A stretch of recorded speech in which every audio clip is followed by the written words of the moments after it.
আজ ৩১শে ডিসেম্বর দুপুর ১২টায় চট্টগ্রাম প্রেস ক্লাবের সামনে চট্টগ্রাম রিপোর্টার্স অ্যাসোসিয়েশন সিআরএ এক মানববন্ধনের আয়োজন করে।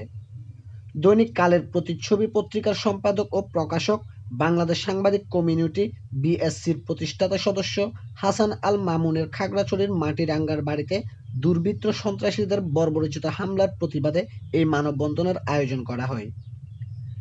মানববন্ধনে সাংবাদিক নেতারা সারা বাংলাদেশে সাংবাদিকদের উপর বিভিন্ন সময় সন্ত্রাসী হামলার তীব্র নিন্দা ও প্রতিবাদ জানান।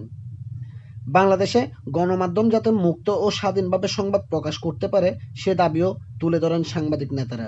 আমার কথা পরিষ্কার, আপনারা শুনে রাখেন, আজকের পর থেকে আজকে ৪৮ ঘন্টা সময় বেঁধে দিচ্ছি।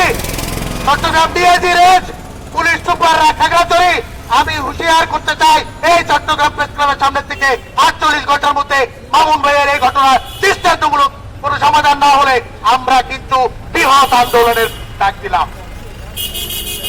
কথা পরিষ্কার, শুধু মামুন ভাই নয়, চট্টগ্রামে গত এক মাসে ৫৪ জনের বেশি সাংবাদিক মামলার শিকার হয়েছে, গায়েবী মামলার শিকার হয়েছে, হামলার শিকার হয়েছে।